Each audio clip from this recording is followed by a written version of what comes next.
안녕하십니까. 반갑습니다. 조박사 TV 인사드리겠습니다. 39회 자격시험 대비 모의고사 문제를 풀어보도록 하겠습니다.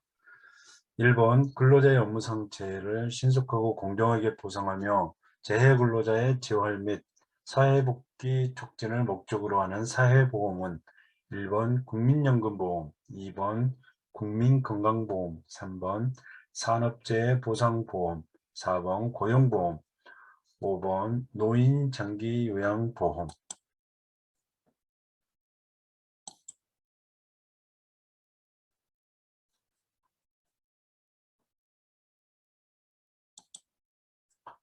네, 정답은 산업재해보상보험제도입니다.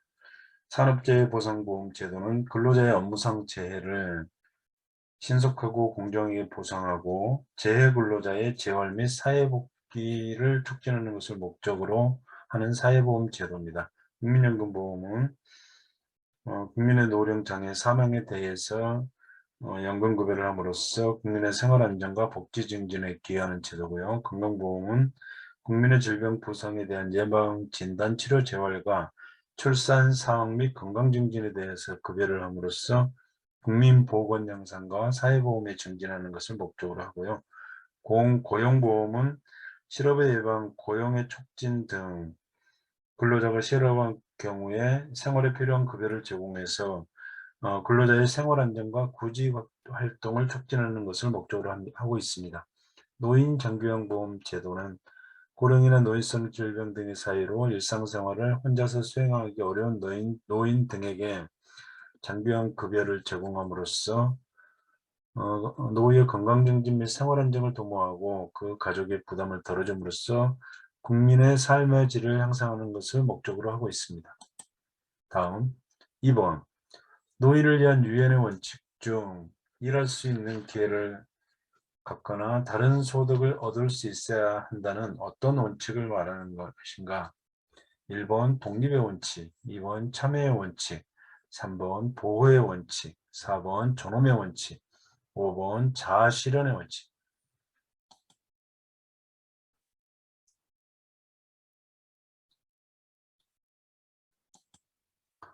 네, 일할 수 있는 기회를 갖거나 다른 소득을 얻을 수 있어야 된다는 독립의 원칙입니다. 그다음에 가능한 한 오랫동안 가정에서 살 수 있어야 된다. 독립의 원칙. 그래서 유엔 총회에서 채택한 유엔의 그 5가지 원칙은 꼭 기억을 해 두셔야 됩니다. 독립의 원칙, 참여의 원칙, 보호의 원칙, 존엄의 원칙, 자아실현의 원칙. 그래서 독립의 원칙이 제일 많이 나오고요. 참여의 원칙은 이제 지식과 기술을 젊은 세대에 공유를 해야 된다. 그다음에 보호의 원칙은 시설에 거주할 때도 기본적인 인권과 자유를 누릴 수 있어야 된다. 존엄의 원칙은 착취와 육체적, 정신적 학대로부터 자유로워야 되고요. 어, 나이나 성별, 인종, 민족적 배경, 장애 등에 상관없이 공정하게 대우받아야 되고 경제적 기여 관계없이 평가돼야 된다. 그래서 차별대우 금지 원칙, 평등의 원칙이라고 하는데요. 존엄의 원칙입니다. 그다음에 자아실현의 원칙은 잠재력을 완전히 개발할 수 있는 기회가 있어야 된다는 것이고, 사회의 교육, 문화, 정신적 자원과 여가 서비스를 이용해야 된다는, 이용할 수 있어야 된다는 원칙이 자아실현의 원칙입니다. 그래서 유엔에서 정한 노인을 위한 5가지 원칙은 꼭 기억을 해 두셔야 되고요. 독립의 원칙은 제일 중요합니다. 일할 수 있는 기회를 갖거나 다른 소득을 얻을 수 있어야 되고 가능한 한 오랫동안 가정에서 살 수 있어야 됩니다. 그래서 제가 서비스 우선 원칙, 제가 서비스 우선 원칙에 따라 가정에서 살 수 있어야 된다. 시설보다는. 네, 다음. 학대받은 노인을 일정 기간 보호하며 숙식과 기본적인 의료비를 지원하는 기관은 1번 정신요양시설, 2번 주간보호센터, 3번 노인학대신고센터, 4번 정신건강복지센터, 5번 학대피해 노인 전용쉼터.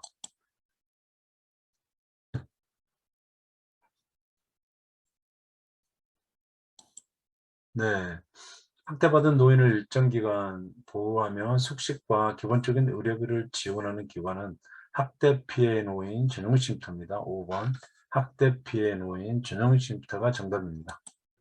4번 치매, 중풍 등으로 심신에 상당한 장애가 있는 노인에게 가정과 같은 주거 여건과 급식, 요양, 일상생활 서비스 등을 제공하는 입소자 9인 이내의 시설은, 그래서 입소자 9인 이내의 시설은 1번 양로시설, 2번 노인복지관, 3번 노인복지주택, 4번 노인요양시설, 5번 노인요양 공동생활가정.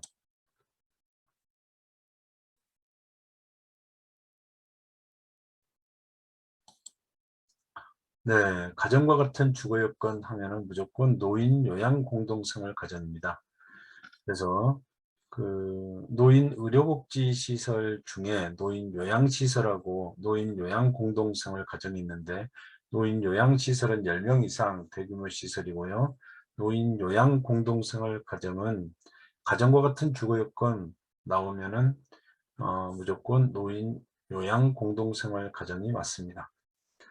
양로시설이나 양로시설이나 노인복지주택, 그 다음에 노인요양공동생활가정은 주거복지시설이고요. 노인복지관은 여가복지시설입니다. 네. 다음 중 노인 장기요양 급여 대상자는 1번 뇌출혈로 병원에 입원한 55세 여성, 2번 결핵으로 일상생활에 어려운 50세 남성, 3번 혈관성 치매로 일상생활에 어려운 60세 남성, 4번 고혈압이 있고 일상생활이 가능한 65세 여성, 5번 뇌경색에서 회복돼 일상생활이 가능한 70세 남성.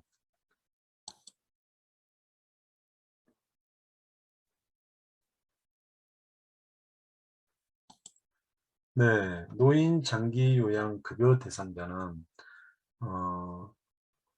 뇌출혈로 병원에 입원한 55세 여성은 병원에 치료 중이면 안 되고요. 결핵으로 일상생활에 어려운 50세 남성도 65세가 안 되면 치매나 중풍이나 파킨슨, 노인성 질환에 해당이 되고요. 그래서 3번이 정답입니다. 혈관성 치매로 일상생활이 어려운 60세 남성이 정답입니다.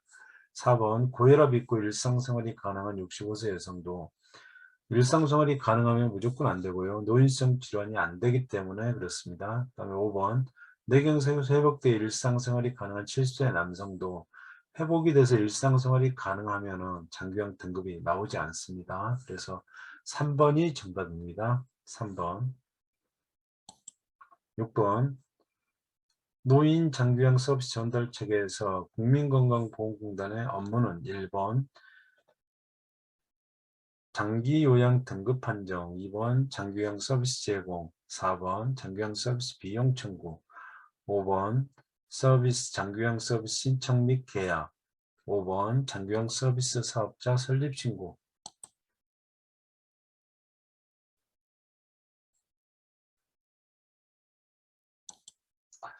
네, 건강보험공단의 주요 업무는 장기요양 등급 판정이 해당되겠습니다.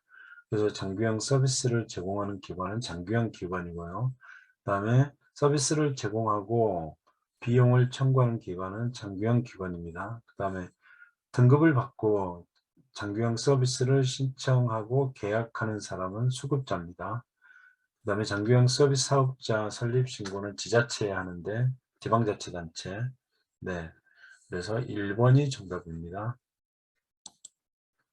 자, 전체 인구 대비 65세 이상 노인 인구가 14% 이상 20% 미만인 사회는 1번 고령화 사회, 2번 고령 사회, 3번 초고령 사회, 4번 노인 사회, 5번 핵가족 사회.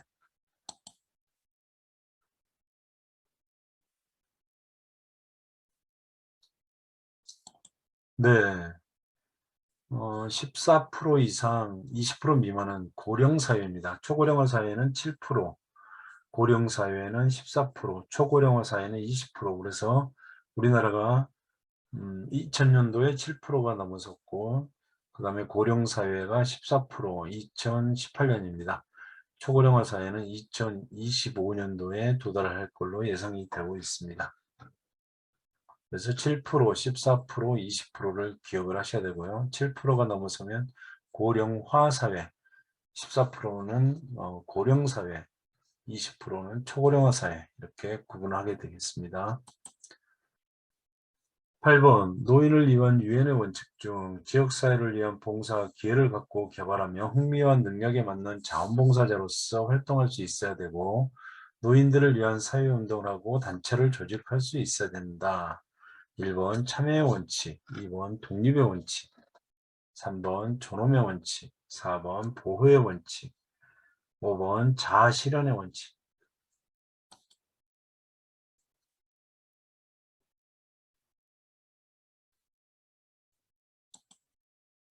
네, 유엔에서 정한 5가지 원칙 중 참여의 원칙은 사회 통합이 돼야 되고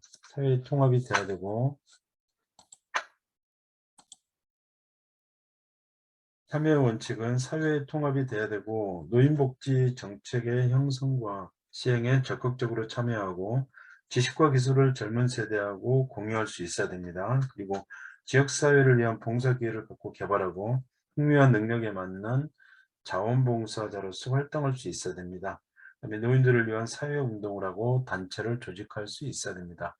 그래서 참여의 원칙이 정답입니다. 9번 노인 장기요양보험 절차에 관한 설명으로 옳은 것은 1번 장기요양 인정 점수에 따라 10등급으로 나뉜다. 2번 장기요양 등급 판정은 신청서를 제출한 날로부터 90일 이내에 완료된다. 3번 국민건강보험공단은 조사 결과서를 등급판정위원회에 제출한다. 4번 65세 미만 노인성 질병 대상자는 의사소견서 없이 장기요양 등급을 받는다. 5번 등급판정위원회는 방문조사 결과를 토대로 장기요양 등급을 1차로 판정한다.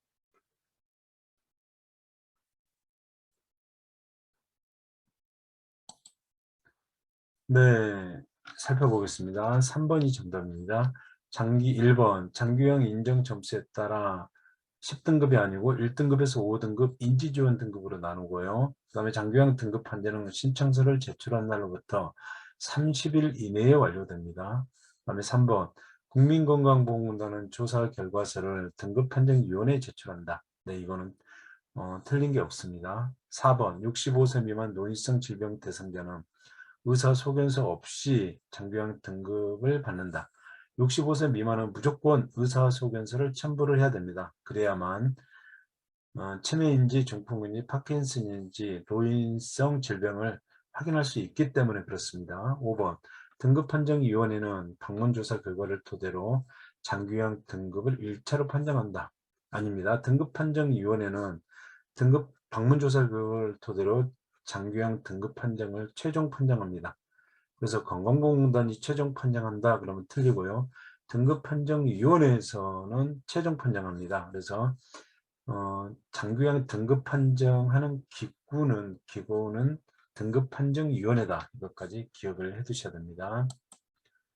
자, 대상자를 하루 중 일정 시간 동안 장기요양 기관에 보호해서 신체활동 지원 등을 제공하는 장기요양 급여는 1번 주야간보호, 2번 단기보호, 3번 특례요양급여, 4번 가족요양급여, 5번 요양병원 간병급여.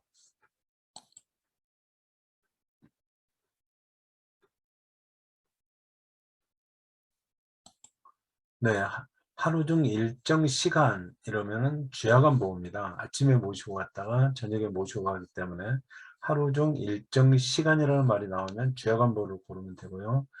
단기 보호는 단기간 보호하니까 일정 기간이라고 나와 있는데 일정 기간.